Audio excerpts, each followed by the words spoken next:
Bangladesh army স্টেডিয়ামে প্রাথমিক বিদ্যালয় গোল্ড কাপ ফুটবল টুর্নামেন্ট 2026-এর বালিকাদের ফাইনালের অনুষ্ঠানে বক্তব্য রাখছেন প্রধানমন্ত্রী তারেক রহমান। বিটিভির সৌজন্যে আমরা এখন সরাসরি চলে যাচ্ছি সেখানে। কতগুলো ইভেন্ট হয়েছে আপনাদের ধারণা আছে? 1,23,000 ইভেন্ট খেলেছে, 1,23,000টা ইভেন্ট হয়েছে। আমি বর্তমান এই যে কর্তৃপক্ষ যারা অ্যারেঞ্জ করেছে ওনাদেরকে আমি বলবো যে আপনারা গিনিস বুকের সাথে যোগাযোগ করেন, যাতে আমাদের এই কথাগুলো, আমাদের এই ঘটনাগুলো যাতে তারা গিনিস বুকে দিতে পারে। এখন ছোট বন্ধুরা, তোমাদেরকে শুধু কিন্তু খেললে চলবে না। তোমরা যারা আজকে এখানে খেলেছো, তোমরা যারা আজকে গ্যালারিতে আছো, আমি জানি তোমাদের মধ্যে অনেকে আছে যারা যেমন খেলতে পারো, যেমন পড়ালেখা করতে পারো, একই সাথে তোমাদের অন্য কোয়ালিটিসও আছে। যেমন কেউ ভালো গান গাইতে পারো অথবা গান গাবার ইচ্ছা আছে, কেউ ভালো বাজনা বাজাতে পারো, কেউ ভালো কবিতা আবৃত্তি করতে পারো, কেউ ভালো কোরআন কেরাত প্রতিযোগিতা করতে পারো। আছো না তোমরা? আমি চাই তোমরা হচ্ছে বাংলাদেশের ভবিষ্যৎ। আমি চাই তোমরা বাংলাদেশের, তোমরা যারা ভবিষ্যৎ, তোমাদের যত বন্ধু আছে তোমরা সবাই শুধু খেলাধুলা না, খেলাধুলার পাশাপাশি পড়ালেখা বলো, কালচার বলো, সব কিছুতে তোমাদেরকে পারদর্শী হতে হবে। পারবে? তোমরা যদি সব কিছুতে নিজেদেরকে পারদর্শী করতে পারো, তাহলেই কিন্তু আমরা একটা সুন্দর বাংলাদেশ, একটা স্ট্রং বাংলাদেশ আমরা গড়ে তুলতে পারবো। পারবে? বাংলাদেশ কিন্তু এক সময়, কয়েকদিন পরে তোমরা যখন বড় হবে, আমরা তো বুড়া হয়ে যাচ্ছি, তোমরা যখন বড় হবে বাংলাদেশ কিন্তু তোমাদেরকে চালাতে হবে এবং আমাদের থেকে ভালোভাবে চালাতে হবে। পারবে? কে কে পারবে বলো তো, হাত তুলো। বাংলাদেশকে ভালোভাবে, আমাদের থেকে ভালোভাবে কে কে চালাতে পারবে? Very good. গ্যালারিতে তোমরা যারা আছো, পারবে আমাদের থেকে ভালো করে চালাতে বাংলাদেশকে? কে কে পারবে? আত্মবিশ্বাস কার আছে? কার কার আত্মবিশ্বাস আছে হাত তুলো তো। এরা শুধু হাও হাও করছে, কথা শুনছে না। হ্যাঁ ওই যে হাত তুলেছে। Very good. এই যে ওই যে কালো প্ল্যাটফর্মটা নিচে ওরাও হাত তুলেছে। Very good. এই আত্মবিশ্বাস তোমাদেরকে থাকতে হবে। আজকে ওয়ার্ল্ড কাপ হচ্ছে, যে ফুটবল ওয়ার্ল্ড কাপ হচ্ছে, এখানে রোনালদো খেলছে, এখানে মেসি খেলছে, এমবাপ্পে খেলছে, কিন্তু তোমাদের মধ্যে থেকে এরকম খেলোয়াড় তৈরি হতে হবে। আমরা এইম করছি যে অলিম্পিকে আমরা যাই ঠিকই, কিন্তু অলিম্পিকে যাতে আমাদের রেজাল্ট আরও ভালো হয়, সেই জন্য এর মধ্যে আমরা প্ল্যান প্রোগ্রাম অলরেডি নিয়েছি। ছোট বন্ধুরা, তোমাদের মধ্যে নিশ্চয়ই এখানে অনেকে আছে যারা নতুন কুড়ি স্পোর্টসেও তোমরা নাম লিখিয়েছো, নিশ্চয়ই অনেকে আছে এখানে কেউ নতুন করে স্পোর্টসে? এই যে হাত তুলেছে নতুন। Very good. কাজেই আজকে তোমরা খেলাধুলা করেছো। আজকে আমরা যেটা বলেছিলাম, আমরা যেটা প্ল্যান করেছিলাম, যে আমরা যদি দেশ পরিচালনা করার সুযোগ পাই, তাহলে আমরা আমাদের ছোট বন্ধুদের জন্য যেমন খেলাধুলার আয়োজন করব, যেমন ছোট বন্ধুরা যাতে সবুজ মাঠে খেলতে পারে তার জন্য নতুন নতুন মাঠ বের করব। আমরা ইনশাল্লাহ সেই কাজগুলো শুরু করেছি। আমাদেরকে অনেক দূর যেতে হবে। আমাদেরকে খেলাধুলার মাধ্যমে, যেমন দেখো ক্রিকেট দিয়ে এখন সারা বিশ্বে বাংলাদেশকে চেনে। ক্রিকেট আমাদের ক্রিকেট টিমকে চেনে এবং বাংলাদেশের ক্রিকেট টিমকে চিনে বলে সারা বিশ্বের মানুষ বাংলাদেশকেও চিনে। কাজেই শুধু ক্রিকেট দিয়ে নয়, ফুটবল দিয়ে আমাদেরকে চিনবে ইনশাল্লাহ, সুইমিং দিয়ে আমাদেরকে চিনবে ইনশাল্লাহ, হকি দিয়ে আমাদেরকে চিনবে ইনশাল্লাহ, টেনিস দিয়ে আমাদেরকে চিনবে ইনশাল্লাহ, সব রকম অন্য খেলা দিয়েও বাংলাদেশকে তোমরা সারা বিশ্বে হচ্ছে বাংলাদেশের অ্যাম্বাসেডর হবে। তোমরা সারা বিশ্বে, এখানে যত ছোট বন্ধু তোমরা আছো, তোমাদের সারা দেশে যত বন্ধুরা আছে, তোমরা স্পোর্টস বলো, কালচার বলো, সব কিছুর ভিতর দিয়ে তোমাদেরকে বাংলাদেশকে এগিয়ে নিতে হবে, তোমাদেরকে বাংলাদেশকে গড়ে তুলতে হবে বাংলাদেশকে।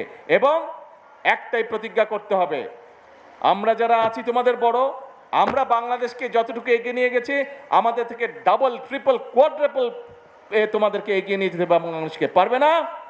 পারবে তোমরা। আমরা যখন ছোট ছিলাম, তোমাদের মতো এত সুন্দর যে খেলা তোমরা খেললে, আমরা কিন্তু এত সুন্দর খেলতে পারতাম না। তোমরা আমাদের থেকে অনেক সুন্দর খেলেছো। সেই জন্য আমি ভেরি কনফিডেন্ট যে তোমরা আমাদের থেকে অনেক অনেক অনেক ভালো একটা বাংলাদেশ গড়ে তুলতে পারবে। তাহলে আজকে কোনো কথা না, এখন কাজ হচ্ছে লেখাপড়া। কিন্তু শুধু লেখাপড়া করলে হবে না, খেলতে হবে। শুধু খেললেও হবে না, একই সাথে কালচারাল অ্যাক্টিভিটিস, ইনোভেটিভ অ্যাক্টিভিটিস সব আমাদেরকে বজায় রাখতে হবে। ঠিক আছে? ঠিক আছে? কথা বোঝা গেছে? Very good. তাহলে এখন আসো, এই যে 1.5 মাস ধরে যে তোমরা খেললে, আজকে এখানে যারা জিতেছে, যারা রানার্স আপ হয়েছে, আমাদের তো তাদেরকে একটু কংগ্রেচুলেট করতে হবে। তবে আমি কংগ্রেচুলেট করতে চাই শুধু আজকে যারা উইন করেছে তাদেরকে না, শুধু যারা রানার্স আপ হয়েছে তাদেরকে না, আমি কংগ্রেচ করতে চাই পুরা যে 22 লক্ষ ছেলে মেয়ে যারা খেলেছে প্রত্যেকটা খেলোয়াড়কে আমি কংগ্রেচুলেট করতে চাই। এবং আমি একই সাথে আমি শুভেচ্ছা, ধন্যবাদ এবং কংগ্রেচুলেট করতে চাই স্কুলের টিচার যারা তাদেরকে সহযোগিতা করছে, অভিভাবক যারা বাচ্চাগুলোকে তাদের সন্তানদেরকে উৎসাহ দিয়েছে, সহযোগিতা করেছে, টিচার এবং অভিভাবক তাদের সকলকে আমি আন্তরিকভাবে তাদেরকে শুভেচ্ছা জানাতে চাই। তাহলে আজকে এই পর্যন্ত বক্তব্য লম্বা হবে না, কিন্তু খেলা ছেড়ে দিলে হবে না।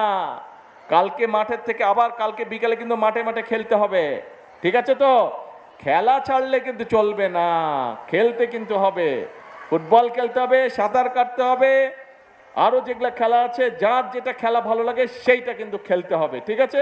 আর তোমাদের মধ্যে ওই যে একটু আগে বললাম যে গান করতে চায়, যে মিউজিক ইনস্ট্রুমেন্ট বাজাতে চায়, যে রং করতে চায়, যে ছবি আঁকতে চায়, যে ক্রাত প্রতিযোগিতা করতে চায়, সবগুলোর ব্যবস্থা ইনশাল্লাহ আমরা করব। কাজে তোমাদের কোনো ভয় নেই, তোমাদেরকে কনফিডেন্ট বাচ্চা হিসেবে, কনফিডেন্ট মানুষ হিসেবে তোমাদেরকে বেড়ে উঠতে হবে। আর একই সাথে তোমাদেরকে এক্সপার্ট হতে হবে। প্রত্যেকটা ছেলে, আমি যেরকম ছোট ছিলাম, আমি যখন মেকানো সেট নিয়ে খুব খেলতাম, এটা বানাতাম, ওটা বানাতাম, অনেক জিনিস বানাতাম। তোমাদেরকেও কিন্তু এরকম জিনিস বানাতে হবে। তোমাদের প্রত্যেকের মাথায় অনেক বুদ্ধি, কাজেই তোমাদের বিভিন্ন জনকে সেটারও আমরা ব্যবস্থা করব। এই যে কয়দিন পরে এই ঢাকা জেলার হয়ে গেল, সারা বাংলাদেশ হয়েছে, কয়দিন পরে ঢাকায় চীন মৈত্রীতে একটা অনুষ্ঠান হবে, ইনোভেশন একটা প্রোগ্রাম হবে। তোমাদের মতনই সব ছোট ছোট বন্ধুরা ওখানে পার্টিসিপেট করবে। কাজেই তোমাদেরকে ইনোভেশনের মধ্যে আসতে হবে। সোজা হিসাব, বাংলাদেশকে একটা স্ট্রং বাংলাদেশ হিসেবে গড়ে তুলতে হবে, বাংলাদেশকে একটা ফেমাস কান্ট্রি হিসেবে গড়ে তুলতে হবে। এটা করতে হবে কাদেরকে? তোমাদেরকে করতে হবে। কেন? কারণ এটা তোমাদের ভবিষ্যৎ, কারণ এটা তোমাদের বাংলাদেশ। কি বলি আমরা? করব কাজ, গর্ব দেশ, সবার আগে শুনতে পাই না, সবার আগে বাংলাদেশ। আল্লাহ হাফেজ।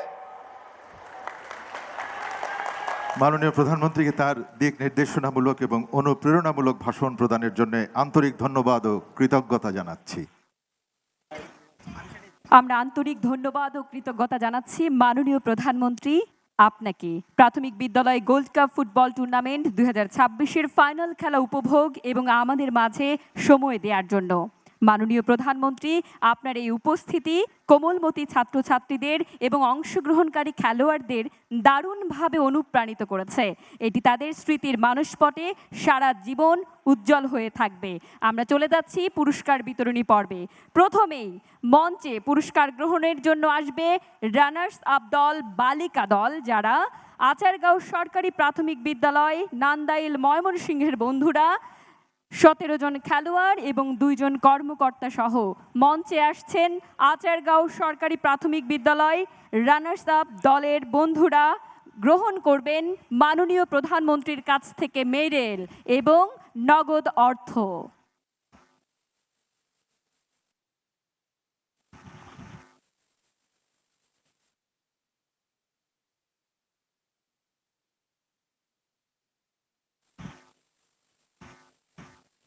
একে একে মঞ্চে যাচ্ছেন রানার্স আপ বালিকা দল আচারগাঁও সরকারি প্রাথমিক বিদ্যালয় নান্দাইল ময়মনসিংহের খেলোয়াড় বন্ধুরা।